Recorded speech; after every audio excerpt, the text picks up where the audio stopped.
அப்பாடா இந்த முரளிகிருஷ்ணன் வசமா சிக்கிக்கிட்டான். அதுவும் வந்த 2 திருடனுங்களும் இப்போ முரளிகிருஷ்ணனோட பேரை சொல்லிட்டாங்க. இதுக்கப்புறம் பிரச்சனையே கிடையாது அப்படின்ற மாதிரி நினைச்சுக்கிட்டு இருந்தா எல்லாமே தப்பு தப்பாவே நடக்குது.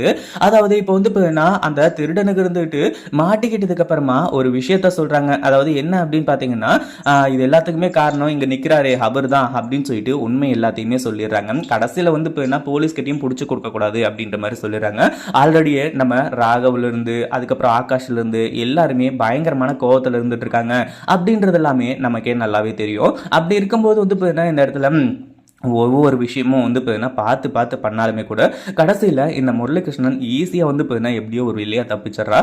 அதுதான் வந்து இதில் ஒரு கேவலமான ஒரு விஷயம் அப்படின்னே சொல்லலாம். ஏன்னா வேற யாராச்சும் இந்த மாதிரி தப்பு பண்ணியிருந்தாங்கன்னு வைங்களேன், கண்டிப்பாக எவ்வளோ பெரிய விஷயம் நடந்திருக்கும், எவ்வளோ பெரிய சம்பவம் நடந்திருக்கும் அப்படின்றது எல்லாமே தெரியும். ஏன் போலீஸு கேஸு கோர்ட்டு ஜெயிலு அப்படின்னு சொல்லிட்டு வந்து போயிருப்பாங்க. ஆனால் இந்த முரளிகிருஷ்ணன் மேலே வந்து எல்லாருமே நம்பிக்கை வச்சிருக்காங்க. சீக்கிரமாக அந்த நம்பிக்கையை உடைச்சு அவன் யாரு என்ன ஏது அப்படின்ற மொத்த சுயரபத்தையும் வந்து வெளியே கொண்டு வரணும் அப்படின்னு சொல்லிட்டு வந்து சொல்லி பயங்கர கோவத்தோடு இருந்துட்டு இருக்காங்க.